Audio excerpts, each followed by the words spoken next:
নাস্তিক বেঈমানের রচিত আইন দিয়ে আপনি যদি পৃথিবীর জমিন চালাইতে চান, দেশ চালাইতে চান, আল্লাহ বলছে আল্লাহর আইন দিয়ে চালাইতে হবে। আমরা কোনটা মানব? আল্লাহর আইন এই জমিনে প্রতিষ্ঠিত হোক, আমরা চাই কি চাই না? এটা যদি আমরা সবাই চাই, হতে কয়দিন লাগবে? কারণ জনগণ এখন ইসলাম চায়। আগে গান বাজনা শুনতো, সিনেমা দেখতো, এখন সিনেমা হলগুলো তালা পড়ে গেছে। আগে যুবকেরা টাকা পয়সা হলে পারে গানের আয়োজন করত, কনসার্টের আয়োজন করত। সেই যুবকেরা এখন গান বাজনার আয়োজন বাদ দিয়ে মাহফিলের আয়োজন করে। সুবহানাল্লাহ বললেন না? আলেম ওলামা যেদিকে যায়, পীর সাহেব চরমনা যেদিকে যায়, লক্ষ লক্ষ যুবক সেই দিকে চলে যায়। মামুল হকরা যেই দিকে যায়, লক্ষ যুবক সেই দিকে চলে যায়। মিজানুর রহমান আজহারিরা যেই দিকে যায়, লক্ষ যুবক সেই দিকে পাগলের মতো ছুটে যায়। ওরা চিন্তা করলো, আমাদের এত বড় নেতা, আমাদের এত বড় নেত্রী পোলাও খাওয়ায়, বিরিয়ানি খাওয়ায়, গোশত খাওয়ায়, খিচুড়ি খাওয়ায়, ট্রাক ফ্রি, বাস ফ্রি, এরপরে হাজিরা 500 টাকা, তারপরও আমাদের জনসমাবেশে লোক নাই। আলেমদের পিছনে মানুষ পিপিলিকার মতো, মৌমাছির মতো ছুটতে শুরু করছে। ওরা বুঝতে পেরেছে আগামীর দিন হবে বাংলার জমিন কোরআনের দিন, ইসলামের দিন। কেন ইসলাম? কোরআনের ভিতরে রাজনীতি নাই? কোরআনের রাজনীতি নাই? তো তুমি বাংলাদেশের নাগরিক, বাংলার জনগণ হইয়া তুমি যদি লেনিন কার্ল মার্কসের সমাজনীতি, গণতন্ত্র, এরপরে সমাজতন্ত্র রাজনীতি যদি করতে পারো, আমি কোরআনের, আল্লাহর কোরআনের রাজনীতি করতে পারবো না? আমার 4 খলিফা রাজনীতি করেছেন, তারা প্রেসিডেন্ট হয়েছেন। ওমর ইবনুল খাত্তাব অর্ধজাহানের প্রেসিডেন্ট হয়েছেন। সুবহানাল্লাহ বলেন। আমার ভাইয়েরা, আমার নবী নিজেও রাষ্ট্র পরিচালনা করেছেন। এখন আলেমরা আমরা শুধু বুখারী শরীফ নিয়ে পড়ে আছি, শুধু ইমামতির ভিতরে সীমাবদ্ধ আছি। এই জন্য ওরা মনে করছে লুটে পুটে খাওয়ার জন্য আমরাই আছি, এই জন্য ইচ্ছা মতো খাইতেছে। এই জন্য এখন আমার ভাইরা দুর্নীতিতে বারবার বাংলাদেশ চ্যাম্পিয়ন হচ্ছে। নাউজুবিল্লাহ কন্যা। বঙ্গবন্ধু শেখ মুজিবুর রহমান অত্যন্ত ভালো একজন মানুষ ছিলেন। ইসলামে যার অনেক অবদান রয়েছেন। যিনি বিশ্ব ইজতেমার টঙ্গীর ময়দান যিনি উন্মুক্ত করেছেন ইজতেমার জন্য, সুবহানাল্লাহ বলেন। ইসলামী ফাউন্ডেশন যিনি প্রতিষ্ঠিত করেছেন, এত ভালো গুণ রয়েছে তার। আমরা ভালোকে ভালো বলবো, মন্দকে মন্দ বলবো। জিয়াউর রহমান সাহেব, তারও অবদান ইসলামে কম নয়। এই নেতাগুলোকে আপনারা রাজনীতির কারণে একজন আরেকজনকে গালি দিতে পারেন, আমরা তাদেরকে গালি দিতে পারি না। একটা ঘটনা আমার পড়েছিলাম বইয়ের ভিতরে, মনে পড়ে গেল। বঙ্গবন্ধু শেখ মুজিবুর রহমান সাহেব, তাকে গ্রামের একজন কৃষক অত্যন্ত ভালোবাসতো, খুব মহব্বত করতো। ভালোবাসার দাবিতে সে গ্রামের গরিব মানুষ, কৃষক মানুষ, ব্যাগের ভিতরে সবজি নিয়ে গেছে বঙ্গবন্ধু লিডারকে খাওয়াবে। কিন্তু গেটের ভিতরে দারোয়ান পাওয়ারফুল, বঙ্গবন্ধু শেখ মুজিবুর রহমান সাহেবের কাছে যাইতে দেয় না। নেতার চাইতে খেতার দাম বেশি, পাওয়ার বেশি। কতক্ষণ না কেন বলে, তোমারে কোনো অবস্থায় যেতে দেব না। গরিব লোকটা চাষা মানুষ ডাক দিয়ে বলতেছে, ভাই আমার, আমি বঙ্গবন্ধু শেখ মুজিবুর রহমানকে আমি নেতা মানি, আমি তাকে অত্যন্ত ভালোবাসি, মহব্বত করি। সাধারণ কর্মী যারা নেতাদেরকে ভালোবাসে, তারা বিনা স্বার্থে ভালোবাসে, তাদের কোনো চেয়ারের আশা নাই, বিনা স্বার্থে নেতাকে ভালোবাসে। আর আমার ভাইরা, এই লোকটাও ডাক দিয়ে বলে, আমি আমার লিডারকে অত্যন্ত ভালোবাসি।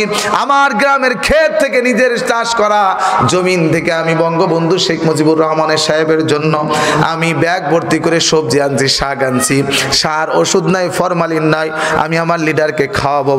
বলে তোমাকে যেতে দিব না, অনুমতি নাই, যাইতে দেয় না। এবার গরিব লোকটা ডাক দিয়ে বলে, ভাই আমাকে যদি যেতে না দাও, তাহলে অন্তত পক্ষে আমার লিডারের কাছে, নেতার কাছে এই ব্যাগটা পৌঁছে দাও। দারোয়ান নিয়ে গেল। বঙ্গবন্ধু শেখ মুজিবুর রহমান ডাক দিয়ে বলতেছেন, কিরে শাকসবজি গ্রাম থেকে কে আনলো? বলে, স্যার আপনাকে একজন মানুষ খুব ভালোবাসে, গরিব মানুষ, গ্রাম থেকে এসেছে। বঙ্গবন্ধু বললেন, শোনো, আমাকে ভালোবেসে গ্রাম থেকে ব্যাগ ভর্তি করে শাকসবজি নিয়ে আসছে, আমাকে খাওয়াবে, তাকে তো আমি খালি হাতে ফেরত দিতে পারি না। বড় মনের মানুষ ছিলেন। পকেট থেকে 20টা টাকা বের করে বলতেছে, যেই লোকটা আমার জন্য এই শাকসবজির ব্যবস্থা করলো, গ্রাম থেকে আনলো, এই যে 20টা টাকা তাকে উপহার দিয়ে আসো। তখনকার 20 টাকার দাম ছিল, বস্তা ভরে বাজার করা যেত। এখন তো 15 টাকার সাবান 60 টাকা, 90 টাকার তেল 200 টাকা, 15 টাকার আলু 60 টাকা। আমার ভাইরা, কিন্তু পাটের দাম নাই। এই কথা বললেই তো আপনাকে আবার সহ্য হয় না। হক কথা তো ভাল লাগে না। নির্বাচন করার আগে, ক্ষমতায় আসার আগে সব দলকে আমরা গরিব দুঃখীর বন্ধু, পাটের দাম কো? এদিকে পাট হয়? হ্যাঁ, আমার ফরিদপুরে পাটের জন্য বিখ্যাত। এত কষ্ট এই ফসল নিতে, এত কষ্ট। সকাল ফজর নামাজ পড়ে যায়, খাওয়ার সময় বাদে সন্ধ্যা পর্যন্ত পচা পানির ভিতরে তারা দাঁড়ায় দাঁড়ায় পাট বাছে, গার ভিতরে চুলকানি হয়ে যায়। অথচ পাটের মন মাত্র 1500 টাকা, 2000 টাকা। সার ওষুধেরই দাম হয় না। কথা বল। তোমরা দুর্নীতি করে করে সুইস ব্যাংক ভরে ফেলবে, বেগম পাড়ায় বাড়ি করবে, আর গরিব দুঃখী না খেয়ে দিন কাটাবে। সামনের দিনে তার চলতে দেওয়া যাবে না। আমার ভাইরা, বঙ্গবন্ধু শেখ মুজিবুর রহমান সাহেব এবার ডাক দিয়ে বলতেছেন 20টা টাকা তাকে দিয়ে আসো। দারোয়ান চিন্তা করে, বেটা তুই এমনি আনছে, ওরে 20 টাকা দেবো কেন, 10 টাকা দেবো। 10 টাকা নিজের পকেটে পড়ছে। গেটে এসে বলতেছে, ভাই তোমার বঙ্গবন্ধু 10টা টাকা দিছে উপহার, খুশি হয়ে। লোকটা বলতেছে, ভাই আমি টাকার লোভে আমার নেতাকে আমি শাক সবজি আনি নাই, আমি তো ভালোবেসে বিনা স্বার্থে তাকে দিয়েছি। টাকায় যদি প্রয়োজন হবে তাহলে তো আমি বাজারে নিয়ে বিক্রি করতে পারতাম। টাকা দরকার নাই, ভেজাল বাজছে, কয় নেও। ও কয় নেব না। দুইজন দুই দিকে তর্কতর্কি করছে। উপর থেকে বঙ্গবন্ধু শেখ মুজিবুর রহমান সাহেব লক্ষ্য করলেন, ডাক দিয়ে বলে, দারোয়ান গেটে কি হয়েছে? কয় স্যার টাকা নেয় না। কয় ডেকে আনো। ডেকে নিয়ে গেল। গরিব মানুষের ভালোবাসা একটু ভিন্ন রকম হয়, ওরা অত বোঝে না। সাদা মাঠা মানুষ, মূর্খ মানুষ, অত বেশি বোঝে না। 10টা টাকা বঙ্গবন্ধু শেখ মুজিবুর রহমান সাহেবকে সামনে পেয়া লোকটা এবার লিডারের সামনে বিছানার উপর 10 টাকা এরকম ফিক্কে মারছে। ডাক দিয়ে বলতেছে, নেতা আপনাকে টাকার লোভে আমি শাকসবজি আনি নাই, বিনা স্বার্থে দিয়েছি, আমি টাকা নেব না, এই নেন আপনার 10 টাকা। বঙ্গবন্ধু কয়, হ্যাঁ রে দিলাম 20 টাকা, 10 টাকা কে রে? বেজাল বাজছে কিনা? বলতেছে, আমি দিলাম তোমাকে 20 টাকা, 10 টাকা কেন? চালাক মানুষ বুঝতে পেরেছেন। উনি এবার ডাক দিয়ে বললেন, যেই দেশে উপরতলা থেকে নিচতলার গেটে যাইতে যাইতে 20 টাকা হয়ে যায় 10 টাকা, অর্ধেক খায় ফেলায় চাটার গোষ্ঠীর দল, ওই দেশের জনগণের কপালে দুঃখ আছে রে। এই জন্য আমার ভাইরা, তিনি দুঃখ করে মাঝে মধ্যে তার একটা ভাষণ এরকম শোনা যায়। তিনি বলেছিলেন, শালার পাকিস্তান সব নিয়ে গেছে, আমারে দিয়ে গেছে চোরের দল। কি দিয়ে গেছে? চোর দিয়ে গেছে, চোরের খনি। আমার ভাইরা কথা বলেন ঠিক কিনা? স্বাধীনতা চাইনি আমি এই স্বাধীনতা, স্বাধীনতা পাইনি আমি সেই স্বাধীনতা।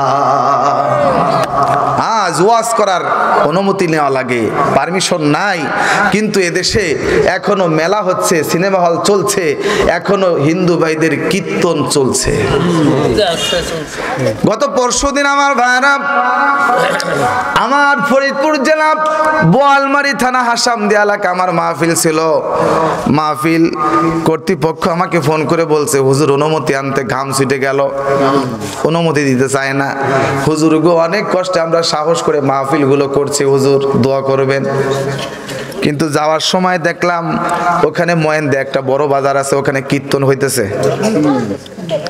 মাহফিল শেষ করলাম আমরা 12টার মধ্যে। এরপরে খাওয়া দাওয়া করে কুশল বিনিময় করে তারপরে বিদায় নিলাম। রাত হয়ে গেলে 1:30টার সময় দেখলাম ধুমসে কীর্তন চলতেছে হিন্দু ভাইদের। ওইখানে কোনো বাধা নাই, যত বাধা ওয়াজের মাহফিলে পাইছো কি তোমরা? দেশটা কি মগের মূল্য? আল্লাহর জমিনে আল্লাহর কোরআনের কথা বলবো, পারমিশন নেব কার কাছ থেকে? আল্লাহর কোরআনের পারমিশন দেওয়ার ক্ষমতা এদেশের কোন নেতা নাই, নেত্রীর নাই, ওসির নাই, ডিসির নাই। ঠিক কিনা? এই কোরআন শুধু হুজুরদের? এই কোরআন শুধু জামাত ইসলামের, চরমনার, তাবলীগের? এই কোরআন আমার মুসলমান ভাই সবার। আমলিগ, বিএনপি, জামাত, চরমনাই, হিফাজত, প্রত্যেকটা মুসলমানের জন্য আল্লাহর কোরআন। কোরআনের কথায় বাধা দিতে আসবা না। কথা বলেন না কেন? গতকালকের মাহফিল আমার ফরিদপুর জেলা বাইতুল আমান এলাকায় বিল মাহমুদপুর সবুজ বাগ। আমাকে বলে হুজুর অনুমতি দেয় না, মাহফিল তো করতেই পারি না। আমি বললাম কেন? কয় হুজুর নির্বাচন সামনে। আমি বললাম নির্বাচন তো এখনো 1.5 মাস বাকি, কথা কন না কেন? এখন কি সরকার নিষেধ করছে? কিছু অতি উৎসাহী নেতা আছে কুত্তা মার্কা, কিছু ওসিডিসি আছে ডাইন বাম কিছু বোঝে না ছাগল মার্কা, এরা মাহফিল অটোমেটিক বন্ধ করে দেয়। খবর পাইছে অমুক জায়গায় মাহফিল, সইদার ফাটায় দেয়, মাহফিল বন্ধ করে আসো। সরকার কি নিষেধ করছে? এখন সরকার নিষেধ করে নাই, বিধি নিষেধ দেয় নাই, তারপরেও কিছু অতি উৎসাহী চামচা মার্কা কুত্তাগুলো যদি আল্লাহর কোরআনের মাহফিল বন্ধ করে তাহলে সরকারের বদনাম না? সাধারণ মানুষ তো মনে করতেছে শেখ হাসিনা মনে হয় বন্ধ করতেছে। আসলে সারা বাংলাদেশে ওয়াজ চলতেছে, সুবহানাল্লাহ বলেন। কিন্তু কিছু কিছু জায়গায় অতি উৎসাহী কিছু পাতি নেতা আছে, মাহফিলগুলো বন্ধ করে দেয়। এই সমস্ত নেতাদেরকেও চিনে রাখবো। মাহফিল যারা বন্ধ করে ভোটের সময় আসতে পারে জুতার নিচে গুমা খাই পিটাইতে হবে, ঠিক কি বলেন? তুমি আমার আল্লাহর কোরআন বন্ধ করছো, তোমার সাথে কোনো সম্পর্ক। আমার ভাইরা আমাকে টেলিফোন করে বলে হুজুর মাহফিল করতেই দেয় না। অনেক কষ্টে তারা মাহফিল আয়োজন করছে, বয়ান করে আসলাম, বাসায় যখন আসলাম তখন বাজে রাত 2টা। রাত বাজে 2টা, আমাদের ওয়াজ শেষ হয়ে গেল 12টার সময়। এখন বাসায় ঢুকে দেখি পাশের এলাকায় বক্স সেট বাজতেছে। বক্স এদিকে আছে নাকি? হ্যাঁ, সন্তান হলে পরে দেশের মানুষ এখন বক্স বাজায়। সন্তানের খাতনা করছে তখনও মানুষ বক্স বাজায়, সন্তান বিয়ে দিবে তখনও মানুষ বক্স বাজায়। রাজনৈতিক কোনো আলোচনা আসবে না, আর কোরআনের উপরে তাফসীর করবেন, ঘটনার উপরে করবেন। কোনো রাজনৈতিক কোনো আলোচনা, কারোর মুক্তি, কোনো রকমের কোনো স্লোগান, কোনো কিছু আসবে না। আচ্ছা, ঠিক আছে। আর কিছু থাক, সমস্যা নেই। একটু জিকির করেন লা ইলাহা ইল্লাল্লাহ, জোরে লা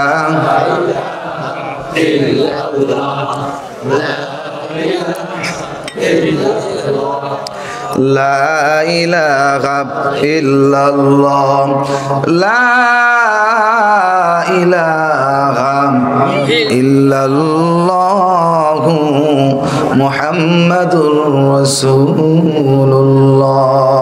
সকলে বলেন সাল্লাল্লাহু।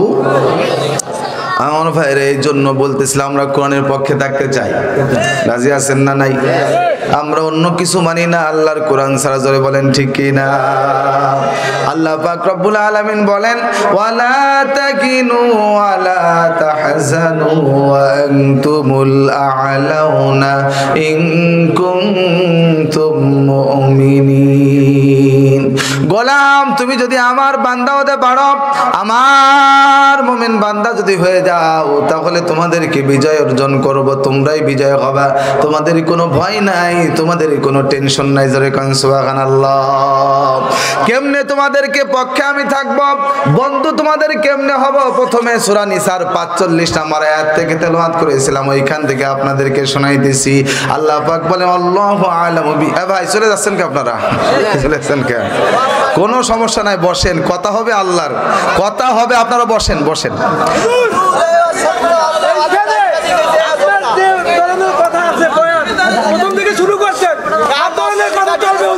ইনশাআল্লাহ সেভাবেই বলবো।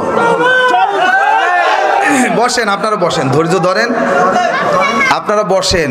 ইনশাআল্লাহ আমরা কারো বিপক্ষে বলবো না, তবে আল্লাহর পক্ষে বলবো, ইসলামের পক্ষে বলবো। রাজি আছেন? কারো বিপক্ষে বলবো না। এখন ইসলামের পক্ষে বলতে গেলে যদি আমার নিজের বিপক্ষেও চলে যায়, বলবোই বলবো। ইসলামের পক্ষে বলতে গিয়ে যদি আপনার বিপক্ষে যায়, তারপরেও আল্লাহর কোরআনের কথা বলবো, ঠিক কিনা বলেন? আমরা কি কাউকে ভয় করি? কোরআনের কথা বলবো, ভয় কিসের? জোরে বলেন ঠিক কিনা?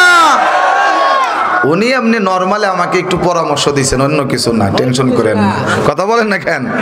আমাকে যা আছে তা ইনশাআল্লাহ হবে। কথা বলেন না কেন? এই যুবকরা কথা বলেন।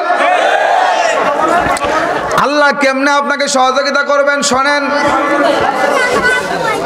রব্বুল আলামিন বলেন ইন্নাল্লাযীনা ক্বালু রাব্বুনাল্লাহু সুম্মা ইসতাকামু তাতানাজ্জালু আলাইহিমুল মালায়েকা।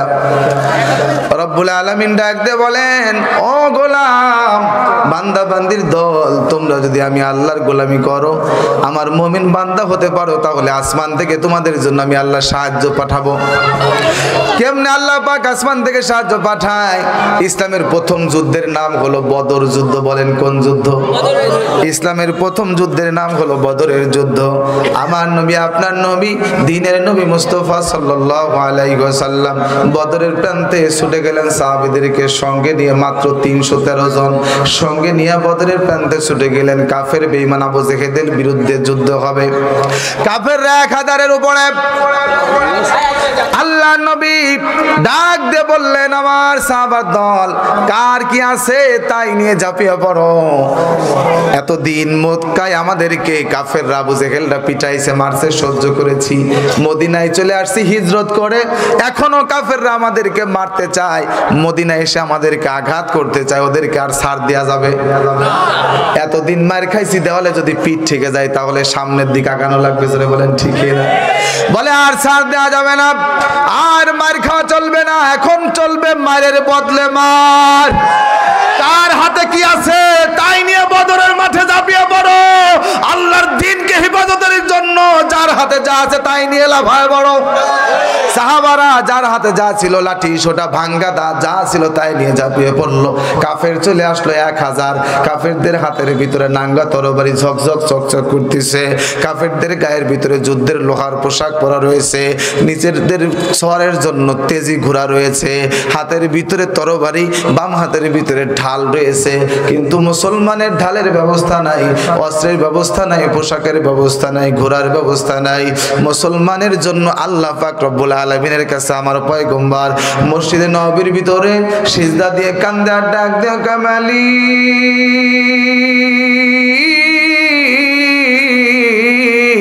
রে আমার রব, এই বদরের প্রান্তে আমার 313 জন সাহাবী আবু বকররা, আল্লাহ গো, ইসলামের জন্য তারা জীবন দিতে প্রস্তুত। এখন 313 জন আমার মূল ফসল, অনেক কষ্টে এদেরকে ইসলামের দাখিল করাইছি, মুসলমান বানাইছি।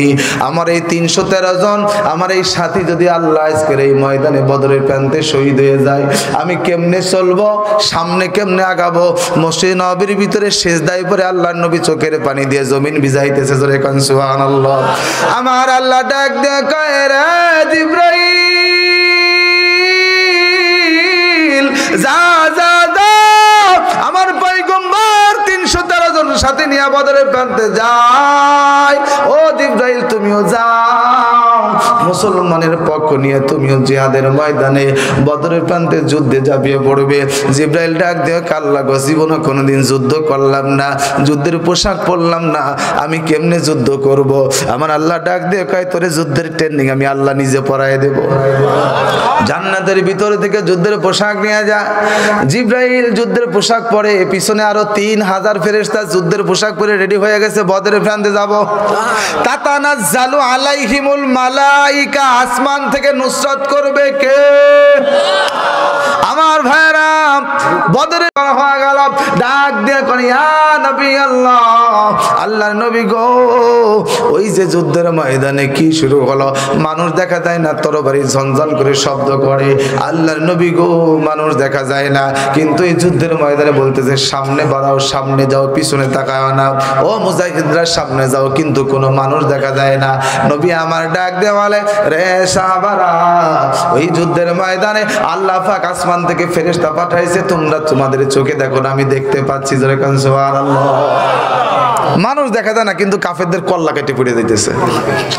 যুদ্ধ শুরু হয়ে গেল।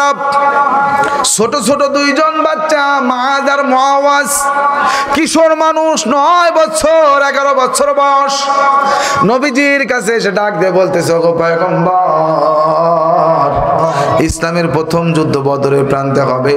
আল্লাহর নবী গো, আমরা 2 ভাই আসলাম, আমাদের 2 ভাইকে কি নেওয়া যায় না? নবী আমার ডাক দিয়ে বলে, রে মুআয, ও মুআওয়াজ বাবা রে, যুদ্ধের ময়দানে তো অনেক কঠিন একটা জায়গা, ওখানে যুদ্ধ করা লাগে, ওই জায়গার ভিতরে ঢাল ধরা লাগে, তরবারি দিয়ে আঘাত করা লাগে। তোমরা ছোট মানুষ, 9 বছর বয়স, 11 বছর বয়স, তোমরা এগুলো পারবা না। যাও যাও, বাড়ি চলে যাও, তোমরা যখন বড় হবে হবে তখন তোমাদেরকে যুদ্ধের ময়দানে জিহাদ করার জন্য নিয়ে যাব। দুইটা ভাই চোখের পানি ছেড়ে কান্দে, ডাক দিয়ে কয় নবী গো, আমরা তো রাতের বেলা আমাদের মায়ের হাতের ভিতরে হাত রেখে বায়াত গ্রহণ করছি, ওয়াদা করেছি, রে মা ওই বদরের প্রান্তে যাব রে। আমার নবী যুদ্ধের ডাক দিছে, পয়গম্বরকে উটের পচা নারী বুড়ি চাপায় দিছে। আবু জেহেল আমার নবীরে মারছে, পাথর দিয়ে আমার পয়গম্বরের মুখটা ফাটায় দিছে। নবী আমার মসজিদের ভিতরে নামাজ পড়তে যায়, আমার পয়গম্বরের মাথার ভিতরে উটের পচা নারী বুড়ি চাপায় দিয়ে কষ্ট দিছে। ও গো মা, তোমার হাত ধরে ওয়াদা করলাম ওই বদরের প্রান্তে আবু জেহেলকে হত্যা করে তারপরে ঘরে ফিরবো, না হয় শহীদ হয়ে যাব। নবীজি আমি তো মায়ের কাছে ওয়াদা করেছি, আমরা দুই ভাই।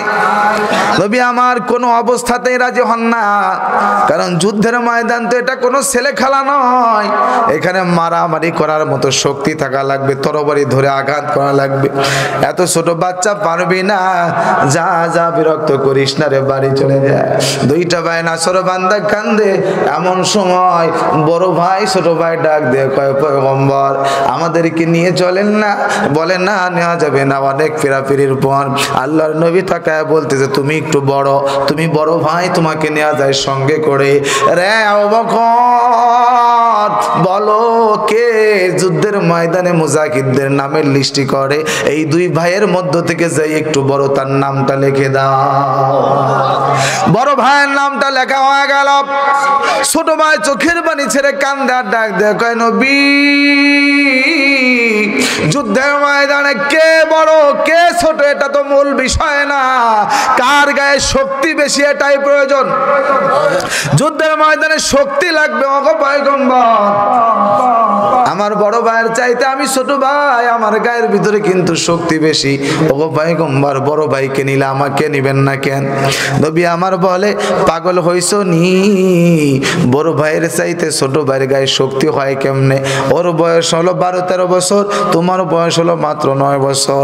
ছোট ভাই যুক্তি খাটায়, ও যুবক দেখো ইসলামের জন্য জীবন দেওয়ার জন্য, দ্বীনের জন্য যুক্তি খাটাইতেছে, জিহাদের ময়দানে যাব জীবন দেব। আর তোমাকে যদি ইমাম সাহেব শুধু বলে যুবক ভাই আজান হয়েছে নামাজ পড়ে যাও, যুবক কয় কত যুক্তি, মানে মসজিদে ঢুকবে না। কয় হুজুর আগামী সপ্তাহে শুরু করবো, বলে না সামনের সপ্তাহে শুরু করবো। হুজুর কয় বেটা তুই যদি এখন মরে যাস কি হবে? হুজুর লাস্টে আর কোনো যুক্তি খাটে না, লাস্টে শেষে বলে যে হুজুর আমার কাপড় ঠিক নাই, বলে কি না? ভণ্ড ধোঁকা দেয়। তুমি কি মহিলা মানুষ যে তোমার কাপড় নষ্ট হয়েছে? তোমার তো লজ্জা করা উচিত, কথা বলেন না কেন? কিন্তু ছোট ভাই বলতেছে আমি যুদ্ধে যাব, জিহাদের ময়দানে যাব। নবী ডাক দিয়ে বলে বড় ভাই গায়ে একটু বড়, শক্তি বেশি মনে হয়, এই জন্য তাকে অনুমতি দিলাম, কিন্তু বাবা তুমি ছোট মানুষ, তোমাকে নেওয়া যাবে না। কিন্তু ছোট ভাই বলে হুজুর নেবেন না, আমার গায়ে তো শক্তি বেশি, বড় ভাই হাত পা দিয়ে কি করবে, ওর চাইতে আমার গায়ে বল বেশি, শক্তি বেশি, আমাকে নিতে হবে। নবী বলেন তোর গায়ে কেমনে শক্তি বেশি? কয় হুজুর বিশ্বাস না করলে পারে দুই বাইরে কুস্তি লাগান। নবী আমার ডাক দিয়ে বলে সাহাবারা রে, এই দুই ভাইয়ের কুস্তির আয়োজন করো। দুই ভাই কুস্তি ধরলো, মালাম ধরলো। কুস্তির আগে দুই ভাই বুকের ভিতরে জড়ায় নিয়া ছোট ভাই বড় ভাইয়ের কানের ভিতরে মুখটা লাগায়া ডাক দিয়ে বলতেছে বড় ভাই রে, তুমি তো যুদ্ধের ময়দানে যাবা, তোমার নামটা তো পয়গম্বর আরবি, যুদ্ধের ময়দানে শহীদদের খাতার ভিতরে, মুজাহিদদের খাতার ভিতরে তোমার নাম তো কমপ্লিট করে ফেলছে। বড় ভাই তুমি যদি একটু আমার উপরে দয়া করো, আমিও তোমার ছোট ভাই, এক মায়ের পেটে আপন দুই ভাই, একই সঙ্গে নবীর জন্য জীবন দিতে পারবো, জান্নাতে যাইতে পারবো। বড় ভাই রে দয়া করে তুমি একটু কৌশল করবা, আমি যখন তোমার গলাটা ঘাট ধরে যখন তোমাকে জমিনে শোয়ায় দেব, বড় ভাই রে তুমি দয়া করে উপরে উঠবা না, তুমি একটু পরাজয় হওয়ার অভিনয় করবা, তোমার নামটা নবী আমার লিখে ফেলছে, ওই নামটা আর কাটবে না। তুমি যদি একটু নিচে শুয়ে থাকো, যদি অভিনয় করো, আমিও ছোট ভাই তোমার সাথে যাইতে পারবো। বড় ভাই রাজি হয়ে গেল। বড় ভাইকে ধরে ছোট ভাই যখন জমিনে শোয়ায় দিছে, আমার পয়গম্বর তাকে দেখায় হাসে আর ডাক দিয়ে কয় সাহাবারা রে তাকায় দেখ ছোট ভাই ছোট মানুষ কত বুদ্ধি করে আল্লাহর রাস্তায় জীবন দিতে চায়। এমন সময় জিবরাইল ডাক দিয়ে বলে নবীজি যুদ্ধের ময়দানে কে কে যাবে তাদের নামের লিস্টে আপনি করছেন জমিনে বৈশা। আমার রব আমার আল্লাহ আরশে আজিমে বৈশা ওই বদরের প্রান্তে কে কে যুদ্ধে যাবে তাদের নামের লিস্টে আমার আল্লাহ করছে। ওই লিস্টের ভিতরে দুই ভাইয়ের নাম আছে। জান জান দুই ভাইয়ের সঙ্গে নিয়ে যায়। মুআজ আর মুআজ বদরের প্রান্তে চলে গেল। এবার যুদ্ধের ময়দানে তুমুল যুদ্ধ শুরু হয়ে গেছে। কাফেরদের সঙ্গে মুসলমানের যুদ্ধ শুরু হয়ে গেছে। সকলেই খুব আতঙ্কিত অবস্থায় ভীত সম্ভ্রস্ত অবস্থায় পড়ে আছে। এমন সময় আব্দুর রহমান ইবনে আউফ বড় একজন সাহাবী ডাক দিয়ে বলে আমি তখন লক্ষ্য করলাম আমার ডান পাশে ছোট একটা বাচ্চা। আমি খুব বিরক্ত হলাম। যুদ্ধের ময়দানে মারামারি ভিড়ের ভিতরে যদি শক্তিশালী বড় কোনো মানুষ পাশে থাকে তাহলে মনে একটা বল থাকে সাহস হয়, কিন্তু আমার ডাইনেও ছোট মানুষ বামেও ছোট মানুষ। আমি তখন মনটা খারাপ করলাম, কিন্তু হঠাৎ করে আমাকে দুই ভাই ডাক দিয়ে বলতেছে ইয়া আম্মি আরিনি আবু জাহেল। ও চাচা আপনি কি আবু জাহেলকে চিনেন নাকি? এমন সময় আমি চিন্তা করলাম কিরে আদার ব্যাপারে জাহাজের খবর নাই, এত ছোট মানুষ মক্কার সব চাইতে বড় শক্তিশালী কাফের লিডার আবু জেহেলকে খোঁজে কান্দে। ডাক দিয়ে বলে চাচা আবু জেহেলকে খুঁজতেছি আপনি না? ও চাচা মায়ের মুখে গল্প শুনছি গো, আমার পয়গম্বরকে আবু জেহেল কষ্ট দিছে। বদরের প্রান্তে সেই আবু জেহেলকে আজকে আমরা হত্যা করে জাহান্নামে পাঠাবো। আব্দুর রহমান ইবনে আউফ ডাক দিয়ে বললেন আমি আশ্চর্য হয়ে গেলাম। তখন আমার কাছে মনে হলো ডান পাশে বাঘ বাম পাশে সিংহ দাঁড়ায় আছে। আমি ইশারা করে বললাম ও ভাতিজার দল, ওই যে বড় ঘোড়ার উপরে বড় টুপিওয়ালা বড় মুকুটওয়ালা মাথা উঁচু করে নেতা বড় মাতবার এই আবু জেহেল, ওই লোকটার নাম বড় নেতা দেখা যায়, লিডার দেখা যায়। আব্দুর রহমান ইবনে আউফ ডাক দিয়ে বলেন আমি বলতে দেরি আছি না না না ও দুনিয়ার মানুষ শুনে নাও। ছোট্ট দুইটা কিশোর দুই ভাই একটা দৌড় দিয়ে আবু জেহেলকে ধরলো, এমন জোরে আঘাত করলো, আঘাতের পর আঘাত আবু জেহেল কিছুই বুঝতে পারে না। এমন জোরে আঘাত করতে করতে আবু জেহেলকে শেষ করে জাহান্নামে পাঠায় দিয়েছে। সুবহানাল্লাহ জোরে কন। এই জন্য আমরা যদি আল্লাহর হই আল্লাহ আমাদের হয়ে যাবেন। ওয়াল্লাহু আলামু বিআদাইকুম ওয়া কাফা বিল্লাহ ওয়া কাফা বিল্লাহি ওয়ালিয়াহু ওয়া কাফা বিল্লাহি নাসীরা।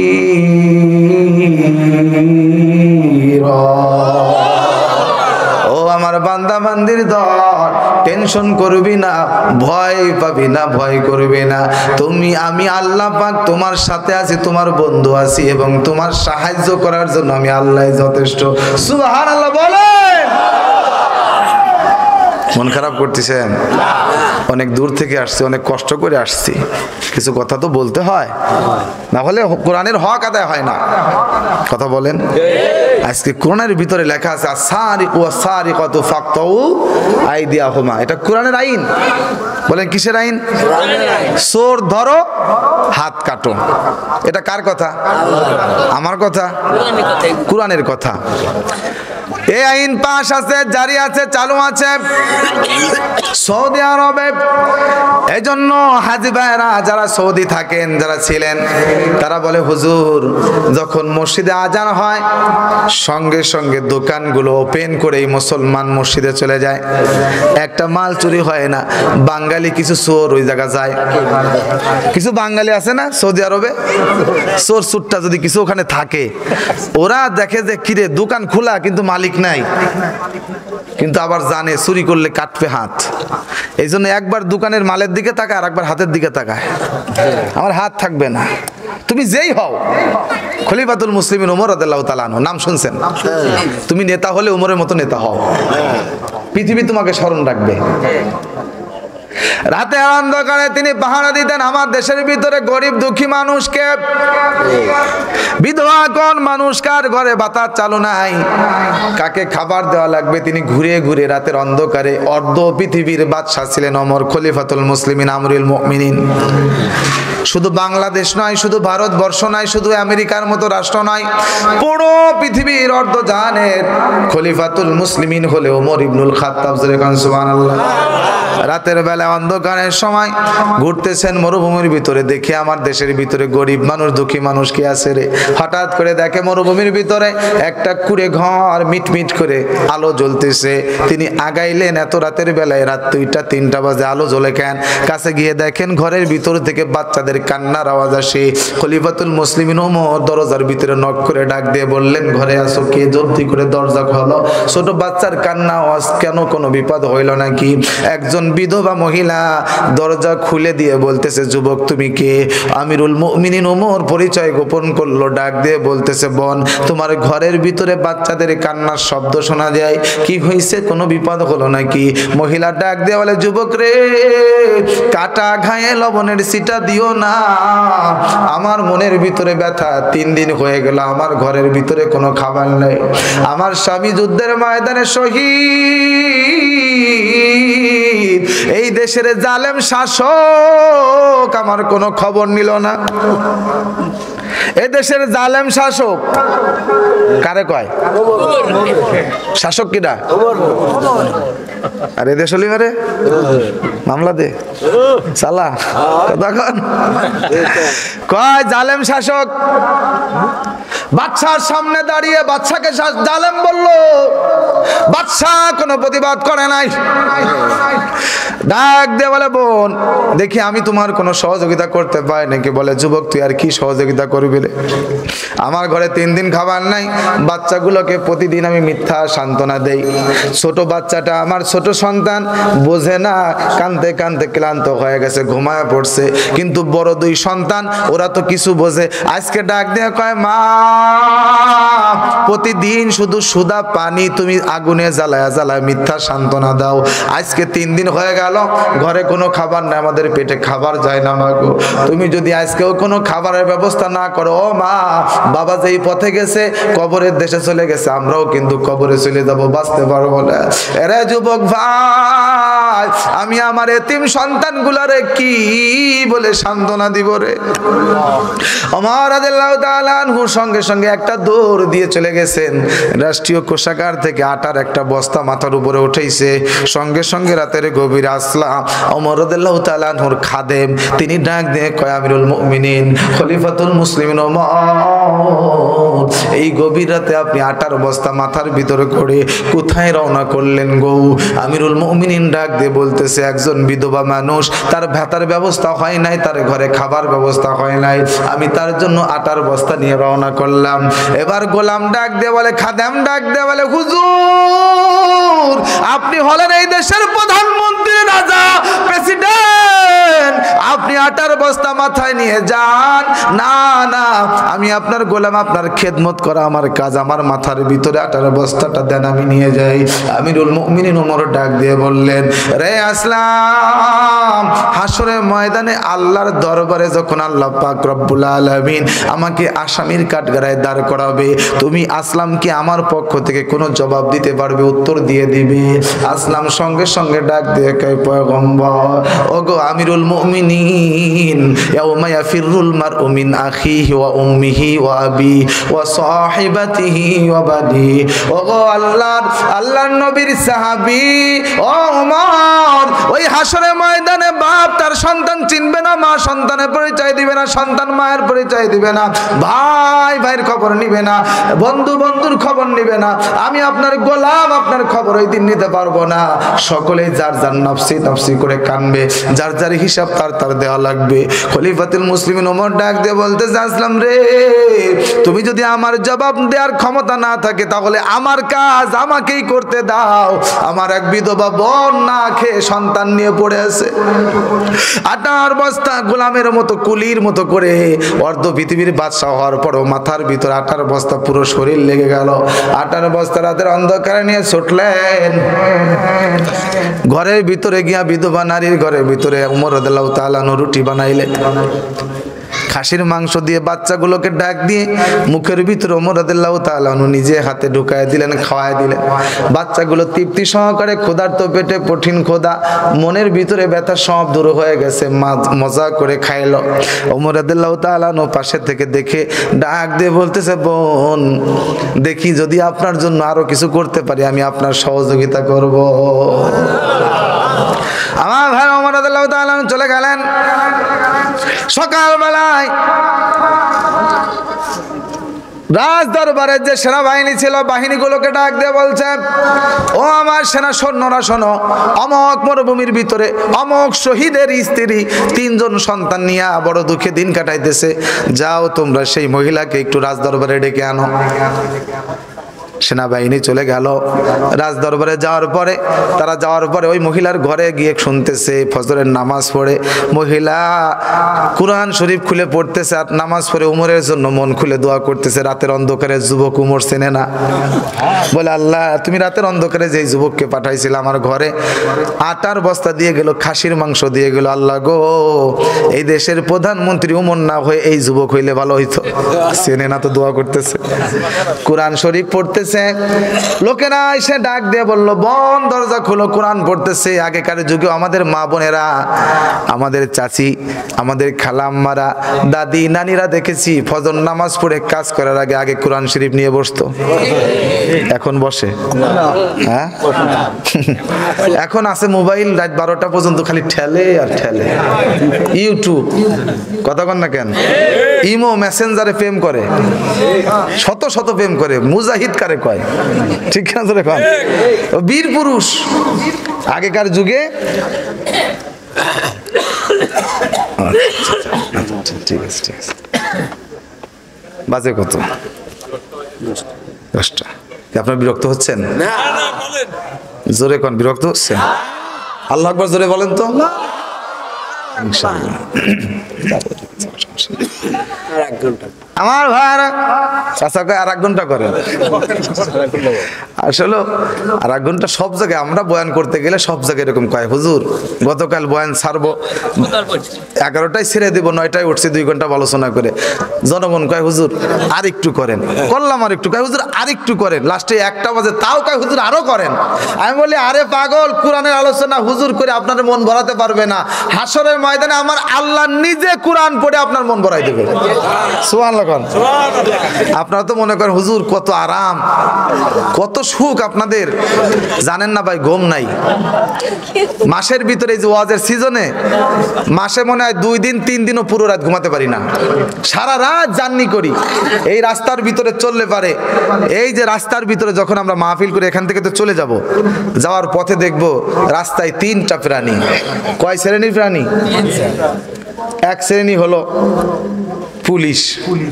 তো বলেন কি? পুলিশ। আমি পুলিশ ভাইদের দেখে খুব মায়া লাগে। আমরা যখন মাহফিল শেষ করে যাই দেখি পুলিশ ভাইরা আহারে রাত 2টা 3টা 4টা পর্যন্ত তারা গাড়ি দিয়ে রাস্তা দিয়ে ঘুরতেছে, ঝিমাইতেছে। কত কষ্ট করে তারা দেশের সম্পদ, জনগণের সম্পদ পাহারা দিতেছে। কিছু অসাধু পুলিশ আছে যারা ঘুষ খায়, আছে না?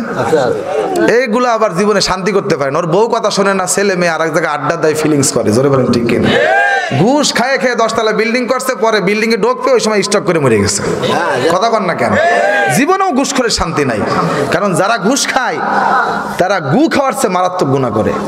কারণ আপনি যদি পায়খানা করে গু খাইয়ে ফেলেন, আপনার জন্য কেউ অভিশাপ দেবে না, বদদোয়া করবে না। কিন্তু আপনি যে ঘুষ নিতেছেন